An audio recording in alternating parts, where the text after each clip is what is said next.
Israelenses e palestinos. De um lado, estão os judeus, que se consideram os verdadeiros herdeiros divinos da terra, e que foram expulsos injustamente de um lugar conquistado pelos seus ancestrais.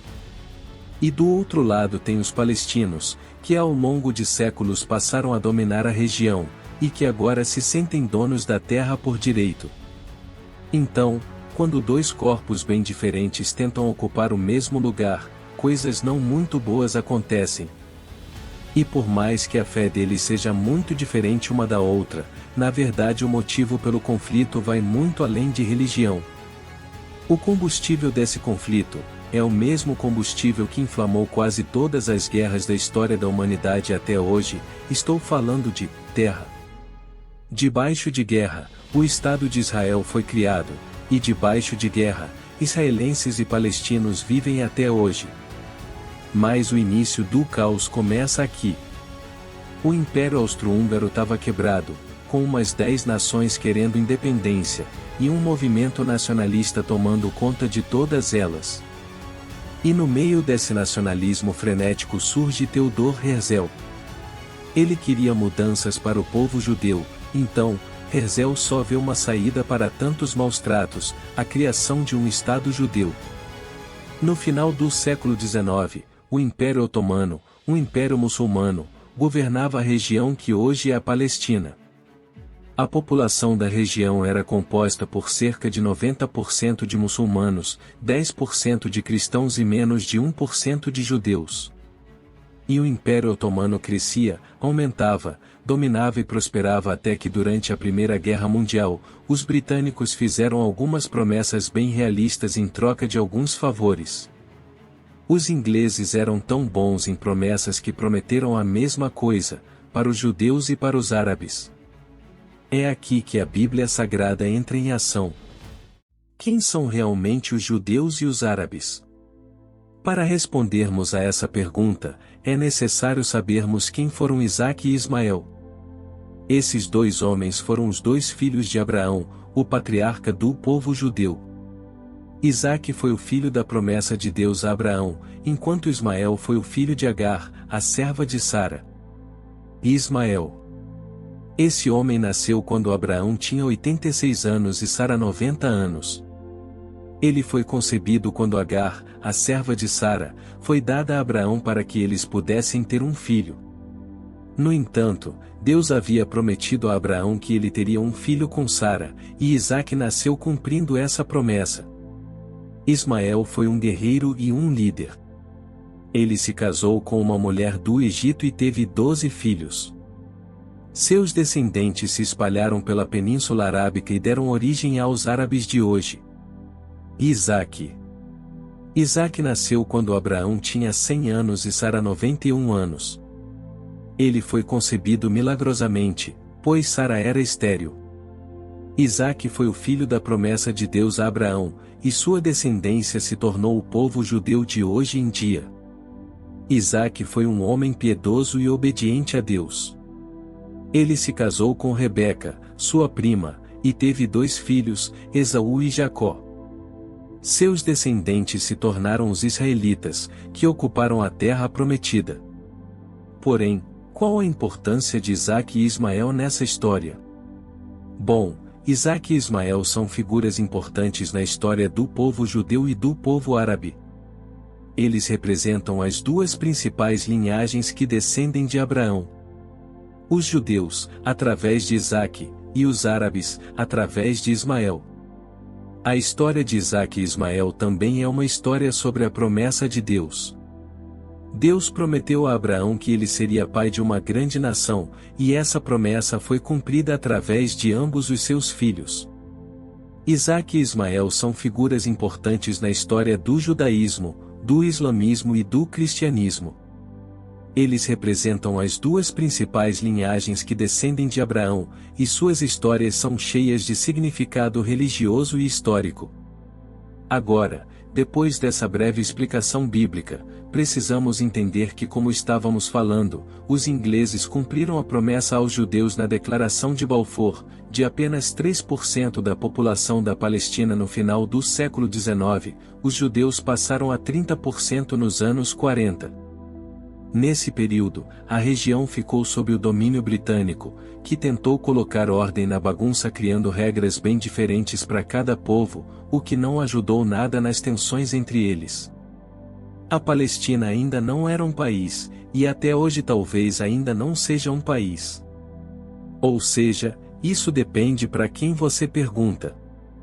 Então, aquela divisão entre cristãos, judeus e árabes, fez surgir um senso nacionalista entre árabes que levou à grande revolta de 1936 contra os britânicos, querendo independência. Em 1939, os britânicos, com a ajuda de milícias judaicas, reprimiram uma revolta árabe na Palestina. A vitória britânica fortaleceu a posição dos judeus na região, que passaram a pressionar por um Estado próprio. No mesmo ano, o Reino Unido publicou o Livro Branco, um plano para a Palestina que visava acalmar as tensões entre judeus e os árabes. O plano limitava a imigração judaica, proibia a compra de terras por judeus, e previa a criação de um Estado independente para os dois povos. Porém, essa limitação deixou os judeus muito magoados. E para piorar, a Segunda Guerra Mundial estava começando, e para fugir do nazismo, milhares de judeus migram para a Palestina, aumentando ainda mais as tensões entre os dois povos. Mas, como o mandato do Reino Unido no Oriente Médio já estava acabando, os britânicos resolveram entregar a Palestina de presente para a recém-criada Nações Unidas, que dividiu o território entre palestinos e judeus, e tiraria Jerusalém das mãos deles para evitar mais guerras. O presidente da Assembleia Geral responsável por essa manobra foi um brasileiro chamado Oswaldo Aranha. Em 14 de maio de 1948, horas antes do fim do mandato britânico na Palestina, o Estado de Israel foi declarado independente pelos judeus. A criação do Estado de Israel foi rejeitada por muitos árabes, que viram isso como uma violação de seus direitos. No dia seguinte, uma coalizão de países árabes, incluindo Egito, Jordânia, Iraque, Síria, Líbano, Arábia Saudita e Iêmen, declarou guerra a Israel. Mas, contra todas as expectativas, Israel consegue levantar um exército impressionante, e derrota a Liga Árabe na Guerra Árabe-Israelense de 1948. A derrota foi tão esmagadora para a Liga Árabe que depois esse período de guerras passou a chamado pelos próprios palestinos como a catástrofe. Em 1949, Israel e os países árabes assinaram um armistício que encerrou a guerra. No entanto, Israel ocupou mais território do que o previsto na resolução original da ONU. Cerca de 700 mil palestinos foram forçados a deixar suas casas e se refugiar em outros lugares da Palestina. A derrota árabe foi um golpe duro, e o desejo de vingança alimentou o conflito por décadas.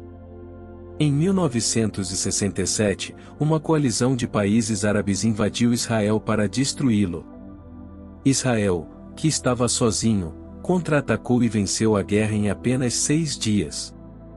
A derrota foi humilhante para os árabes e a vitória foi decisiva para Israel, que expandiu seu território para incluir a Cisjordânia, a faixa de Gaza, a península do Sinai e a colina de Golã. Israel tinha uma máquina de guerra que ninguém do mundo árabe parecia capaz de parar. Mas os muçulmanos tentaram de novo e dessa vez no dia mais sagrado de Israel, o Yom Kippur.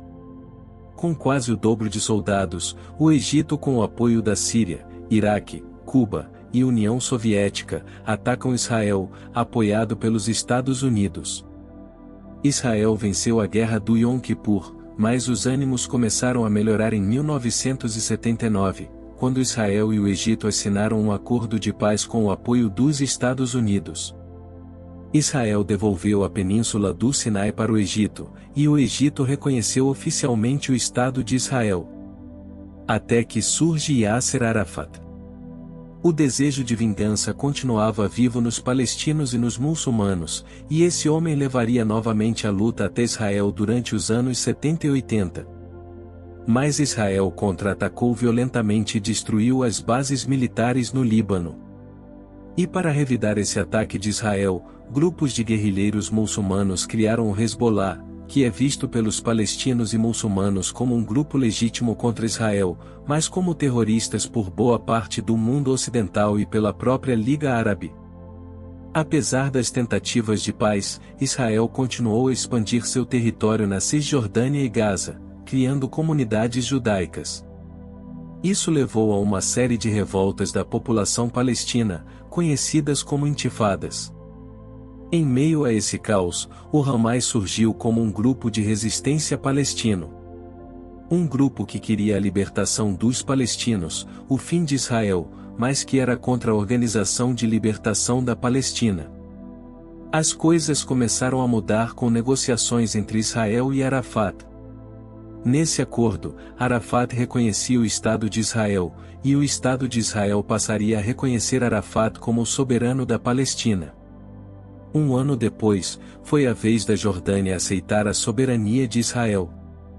Mas a partir de 1995, o caos volta a reinar na localidade, só que a partir de 1995, o Hamas começou uma série de ataques contra civis israelenses, o que gerou uma resposta agressiva de Israel, acabando o período de paz na região. A segunda intifada, que começou em 2000, foi um período de violência e terrorismo, que deixou milhares de mortos, tanto palestinos quanto israelenses. Em resposta aos ataques do Hamas, o primeiro-ministro israelense Ariel Sharon ordenou a construção de um muro na Cisjordânia, para proteger as comunidades judaicas da região.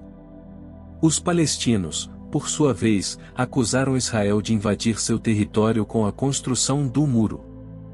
Após a morte de Yasser Arafat em 2005, o Hamas assumiu o controle do governo palestino. Isso aumentou as tensões entre palestinos e israelenses, que já eram altas. Nos últimos 15 anos, o Hamas lançou foguetes e ataques pesados contra Israel, que respondeu com violência. O povo inocente é quem mais sofre com esse tipo de conflito. Enquanto os líderes políticos e religiosos perdem tempo discutindo quem é o culpado do conflito, o povo sofre. O povo não quer saber quem é o culpado, o povo quer paz. É isso que todos nós queremos, não importa onde estejamos.